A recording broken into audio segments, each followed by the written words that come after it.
Rabbit. Oryctolagus cuniculus. A genus of rodent mammal. A herbivore, the rabbit's principal diet is grass, young corn, and other vegetables. The skin is of considerable value, and the fur of the wild varieties is of a nearly uniform brown colour, except for its tail or scut, which is white. Never in its natural habitat has a rabbit been observed wearing little blue trousers or a little pink coat. It's an abiding fantasy, a nursery view of natural history that for years has clothed in whimsy these cousins of the rat, the flopsy, mopsy, essentially soppy bunny.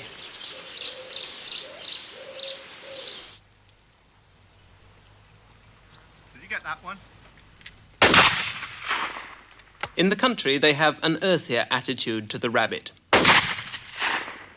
It's a pest to be eradicated with all the dispassionate savagery of the countryman. In 25 years as a rabbit catcher, Bob Ruffles' record is 10,000 slaughtered in one 3-night massacre. The city dweller, with his softer fantasies of country life and cuddly bunnies, finds it hard to understand Bob Ruffles' ancient and grisly trade. You silly little devil, isn't she? She's a marvellous little thing. She's more like a stoat than a ferret. A lot more. It is not the farmer with his gun who cultivates the innocent, romantic image of the countryside.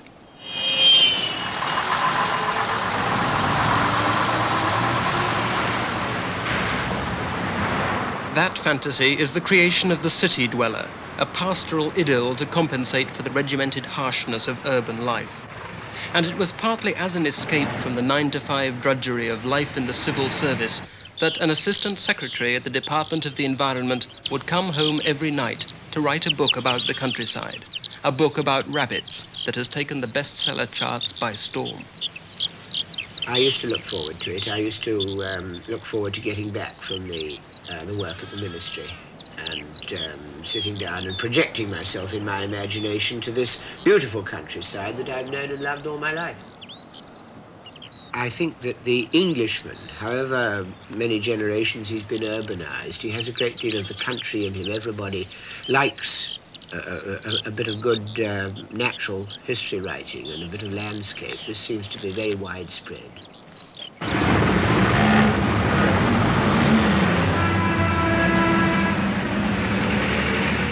Whatever escapist chord Richard Adams touched, the urban Englishman, and for that matter the urban American too, has reacted to Watership Down in a way that has astounded the world of publishing. It was a literary thunderbolt that Richard Adams delivered to the unpretentious publishing house of Rex Collings Limited when he turned up one day clutching his unlikely manuscript. This man came in. He had a black bowler hat, a rolled umbrella, and a sort of orange tweedy coat. And he looked like a civil servant, and he sounded like a civil servant, and he put this down and said, "I've written a book." And I thought, oh, this is the first book, will be awful, but I said I'd look at it, and I'd read it. And he left it, and he went away. And I took the manuscript home that evening, and I began to read it. And it was obvious to me then that this was a work of genius. I was prejudiced, in a sense, against the civil servant image which the man had presented, which was a facade, perhaps. But once you'd started reading, it was, you couldn't stop. You went on and on and on until you'd finished. Richard Adams stands to make £500,000 from this, his first novel. It's a rather sad irony that if he isn't to lose most of that to the Chancellor of the Exchequer, he'll probably have to live abroad and leave behind him the English countryside that was his inspiration. A double irony, because making money was the last thing on his mind when he sat down to write the book. Watership Down is a simple enough story about a bunch of rabbits which I made up to entertain my children to while away a long car journey one afternoon when we were going to Stratford-on-Avon. It's a perfectly straightforward story about two rabbits who get the idea that there's something wrong with their warren and that some terrible thing is going to happen. So they find a party of friends who they persuade to believe that there may be something in what they say, and they leave one night. They have various adventures travelling across country, and they come to a warren which they think will be all right, but it turns out that it's not. They have to leave in a hurry. At last they come to Watership Down. Well, they settle down on Watership Down quite happily, and then they find that they've got no female rabbits, which of course means that there isn't likely to be much of a warren in a year or two unless they do something about it. They decide to make a raid by stratagem on a very fierce fascist warren some miles away. And this involves them in a desperate war because the fascist rabbits don't like their females being abducted. And the climax of the book tells what happens when the fascist rabbits come to attack our rabbits' warren and try and get their females back. I suppose, in a way, all this sounds rather fantastic, almost the next thing to a fairy tale. But in one respect, the book is anything but fantastic because the topography and the landscape in which it takes place is all completely real. This is the country where I was born and where I grew up, and I know it all like the back of my hand. And everything in the story, down to very often to individual gates and trees, is perfectly real. For example, I'm now looking at Nuthanger Farm here, which is a very important part of the story. It's where the rabbits make a raid to release hutch rabbits, hutch females, to take away with them to their warren. And there's a barn here, as you can see, an old barn standing on straddle stones to keep the rats out, which is also important to the story. It's where the rabbits creep under this barn in order to try to get out of the glare of the headlights of the farmer's car when they're surprised in the middle of their raid on the hutch rabbits. And just up here is a field where the hero rabbit is shot by one of the farmers when he's trying to make his escape. This kind of authenticity in a fantasy is something I feel to be very important. I think a fantasy is all the better for a background of reality, like Sherlock Holmes and Baker Street, part of the effectiveness of the fantasy.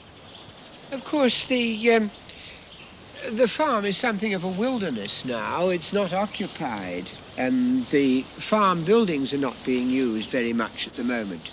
But I remember all this when it was a going concern.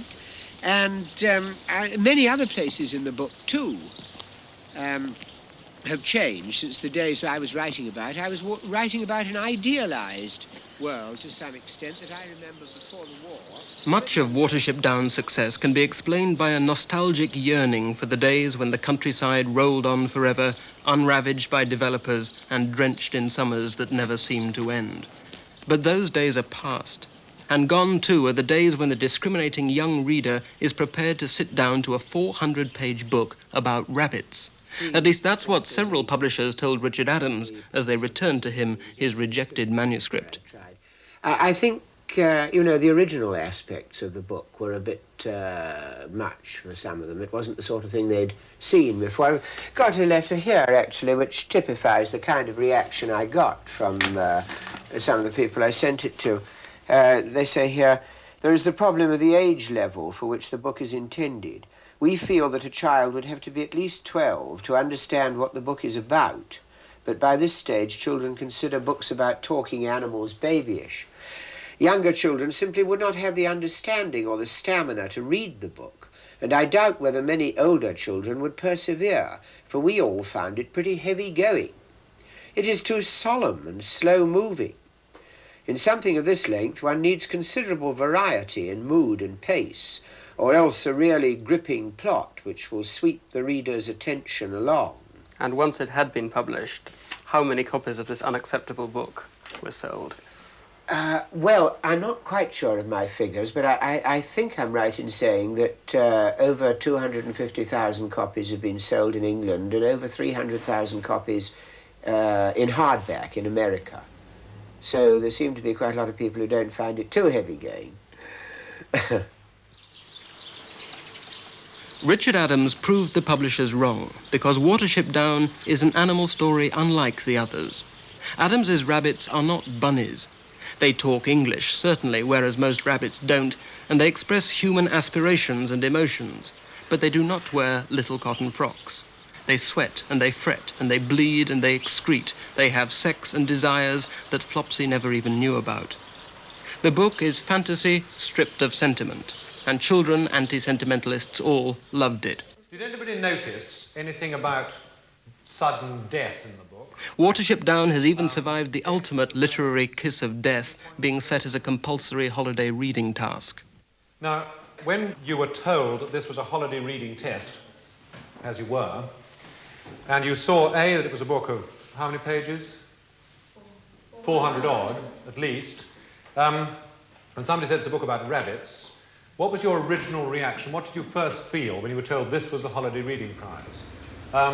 At the back, Graham? It looked so long, and I didn't think it would be any good at all. He thought it was just, no, not another holiday book, so he didn't want to read a holiday book. What about these rabbits? Anybody feel strongly when they heard it was about rabbits? Domus? I thought it was going to be about bunny rabbits, a bit like Beatrix Potter. So you thought how feeble and how silly? Yes. Yes, quite. That presumably was, a lot of people felt that. Dreary rabbits. If it was humans, we knew what they would be doing, whereas it's a new adventure for us. For rabbits, we don't know. There aren't many books about rabbits. When you get really involved in the book, you have the novelty and the dangers of the foxes of living a rabbit's life, which is a completely new thing, and you get all excited about it and thinking of what you're supposed to be doing next, even though it's the rabbits that are supposed to be doing it next in the story. Rabbits make the story go along a lot better than humans do. Because every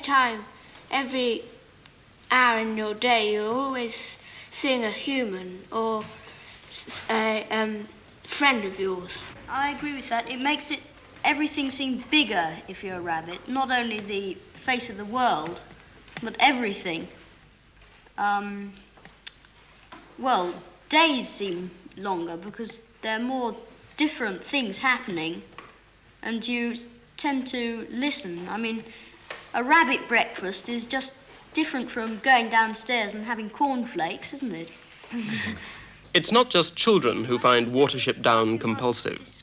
Like Tolkien's work, Watership Down has acquired a growing adult following, and as with The Lord of the Rings, earnest souls, particularly in America, are engaged in a hunt for the hidden allegorical significance of Watership Down. Richard Adams is cheerfully unimpressed by the threat of a cult. Well, they can do that if they like it. It's all bunk.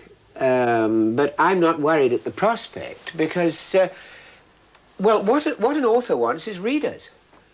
And provided people will read the book, and anything that makes them read the book, I mean, you know, a boxer wants a knockout, a pretty girl wants admirers, and a clergyman wants converts. What an author wants is readers. Provided I've got readers, they can cult away as much as they like, if it gives them pleasure. Your book is about a lot of things, about the countryside, about adventure, but it is about rabbits as well. I mean, the characters are rabbits. They happen to be rabbits. They happen to be rabbits. Your fantasy, though, is founded quite strongly in proper research into rabbits and knowledge about rabbits, but are rabbits actually as intelligent as they appear to be in your book? No, of course not, any more than the animals in the Jungle Book. The wolf pack and Mowgli and his friends. Of course, this is part of the trick of an anthropomorphic fantasy. You have real animals, but you attribute to them wider motives, more intelligence and more coordinating power than real animals would have. The rabbit heroes of Adams's epic may have human characteristics, but throughout the book, the genuine rabbit's eye view of the world is scrupulously maintained. And it's this thread of authenticity that adds substance to the whole fantastical tale. What bothered Hazel and the others was the openness and strangeness of the Down, and their inability to see very far ahead. They climbed not over but through the grass, among the awakened insect movement and the light ablaze. The grass undulated about them. They peered over anthills and looked cautiously round clumps of teasel. They could not tell how far away the ridge might be. They topped each short slope, only to find another above it. To Hazel, it seemed a likely place for a weasel, or the white owl perhaps might fly along the escarpment at twilight, looking inwards with its stony eyes, ready to turn a few feet sideways and pick off the shelf anything that moved. It's not a sort of sociological allegory or a political fable. This is about a bunch of chaps, whether they're rabbits or humans, who are intent on survival. Well, anybody can read that, can't they?